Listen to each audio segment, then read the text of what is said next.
Estamos con Enrique Telechea, el CEO de BIMSYS. ¿Cómo estás, Enrique? ¿Todo bien? Bien, muy bien, gracias. ¿Cómo te...? Contento de estar aquí en PropTech nuevamente. Estuve el año pasado en Montevideo y la verdad que es un encuentro formidable, ¿no? La verdad que es uno de los eventos que más prolijamente están organizados. Es impecable porque sale todo bien. Justamente es tecnología y uno accede rápido, no hay cola, está todo bien, venís, te tomas un café, la pasás bien. El auditorio está bárbaro, está buenísimo. Bueno, a ver, vos evidentemente sos un apostador al PropTech, estás relacionado a todo lo que es el sistema BIM, pero quisiera profundizar en un temita que es cómo en la era de la información las empresas tienen que aprender a gestionar mejor el conocimiento. Sí, yo creo que ahí hay una cuestión.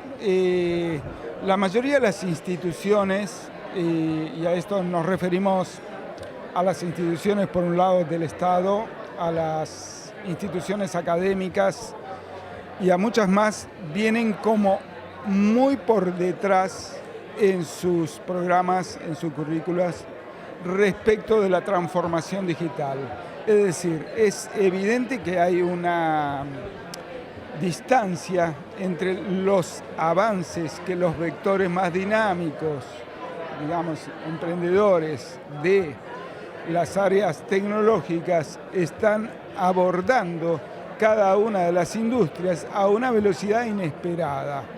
Entonces, respecto de eso, por ejemplo, en el caso nuestro, trabajamos en el área de la arquitectura y la construcción fundamentalmente, el principal problema que se les presenta a las empresas del sector es cómo operar o, digamos, llevar adelante transformaciones respecto de cómo absorber o adoptar la tecnología con los recursos humanos y la formación que tienen los profesionales dentro de sus estudios, oficinas técnicas y demás.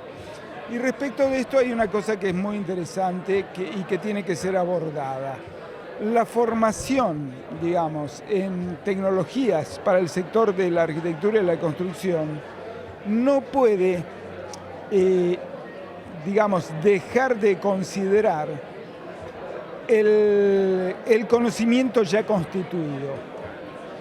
Y eso es una debilidad, yo creo, de cómo están incorporándose, digamos, o cómo están desarrollándose los programas de formación, tanto formales como la mayoría que son informales, hay respecto de esa consideración. Entonces ahí hay un gap que es interesante. Yo creo que muchas veces hay poca reflexión respecto por parte de las empresas o las organizaciones respecto de cómo, de qué capital humano verdaderamente tienen en términos de conocimiento. Y la verdad que todas las organizaciones son empresas que tienen un capital en conocimiento. Y el asunto es cómo hacer para que las tecnologías lo pongan en valor realmente y que esas personas que tienen 10, 15, 20 o más años dedicadas a una función y a un rol que es crítico dentro de una empresa constructora, alguien que maneja el área de cómputo, es una persona crítica, las que manejan el área de cómputo y presupuesto. Ahora, ¿cómo esas mismas personas pueden adoptar, digamos, las tecnologías que hoy por hoy simplificarían mucho sus tareas sin, y no ser reemplazado por un millennial que desconoce completamente los procesos de obra? Entonces, ese desafío que tienen hoy por hoy las empresas constructoras, los desarrolladores, etcétera, etcétera, es algo que no ha sido claramente abordado aún. Y nosotros, desde nuestros propios espacios, nosotros dictamos, digamos, yo tengo una cátedra de posgrado en la Universidad de Palermo, completamente orientada al BIM Management, es decir, al gerenciamiento de proyectos en BIM. No ponemos el énfasis en la formación básica de BIM, sino precisamente en la formación más metodológica. Lo que hemos ido detectando es que hay grandes posibilidades de volver a pensar cómo es la formación del capital humano existente basándose precisamente en esas existencias de formación de los profesionales del área y no decir, bueno, me los saco todos de encima y los reemplazo por millennials, que lo único que saben por ahí es manejar una herramienta digital. Le falta la experiencia y todo el resto. Entonces, ¿cuánto demora en formarse un director de obra? Digamos, no menos de 10 años de experiencia, digamos, y más, digamos, los mejores directores de obra son gente grande, gente que sabe mucho, digamos, no lo podés reemplazar, cumple un rol crítico. Ahora el asunto es, ¿cuáles son las mejores herramientas de formación para que esos directores de obra puedan adoptar tecnología para sus procesos sin que signifique una ruptura crítica, sin que el sistema entre en crisis? ¿Y cuáles son? Ese es lo que nosotros estamos abordando. Lo que nosotros estamos haciendo es desarrollando como herramientas metodológicas a través de las cuales los profesionales pueden utilizar BIM sin necesidad de aprender la herramienta desde cero.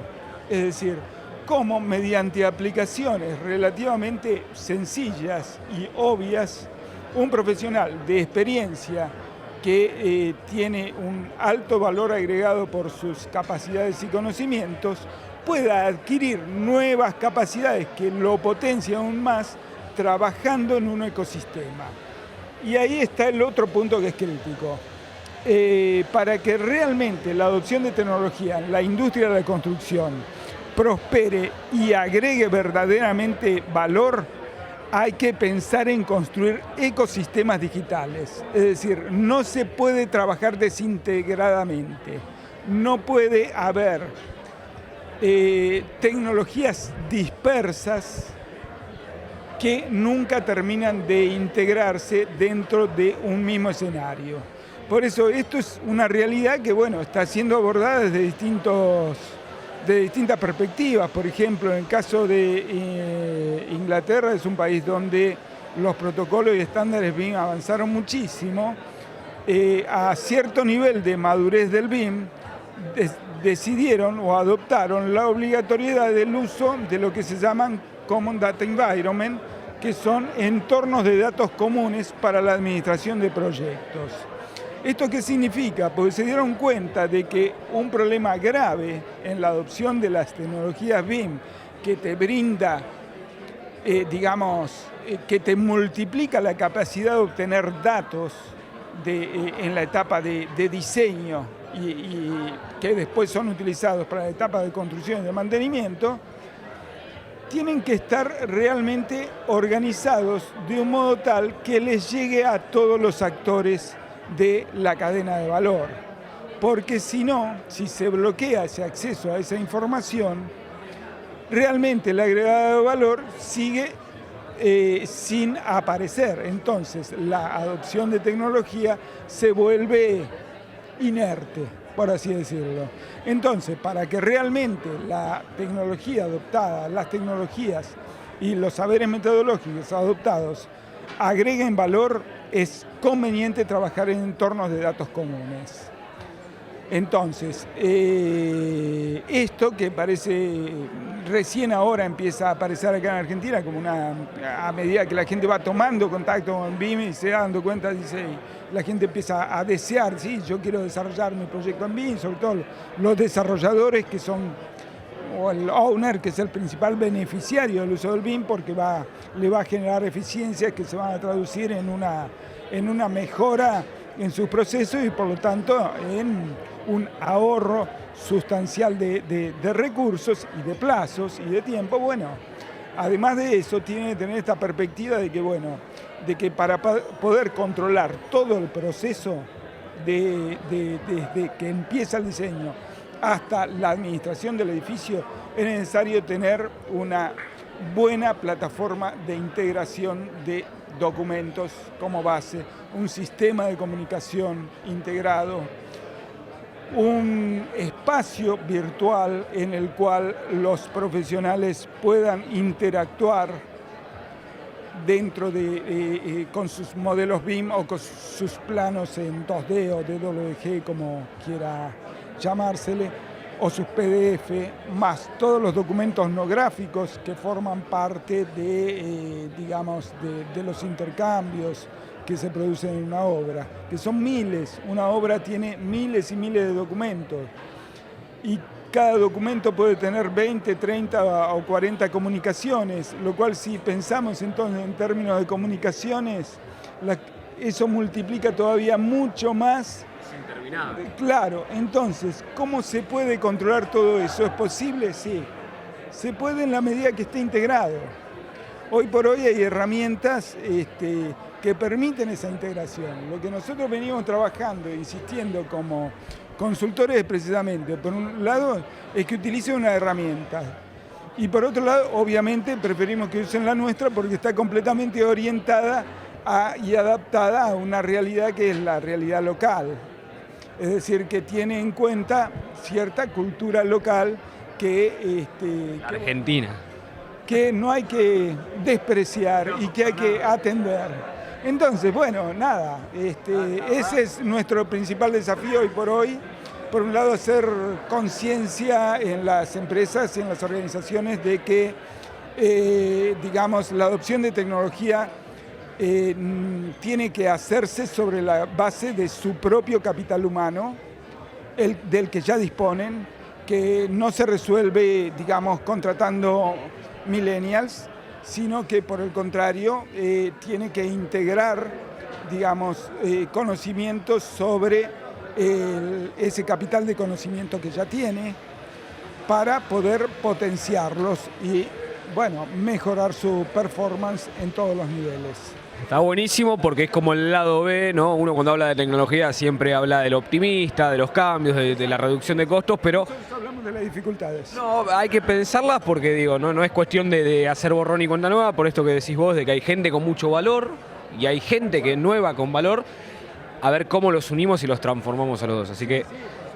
estuvo buenísimo, fue una reflexión. Me alegra mucho, la verdad, un placer poder estar acá y conversar con ustedes de estos temas, no es habitual. Y bueno, estamos disponibles para cualquier otra comunicación en cualquier momento, con muchísimo gusto. Perfecto, muchas gracias, Enrique.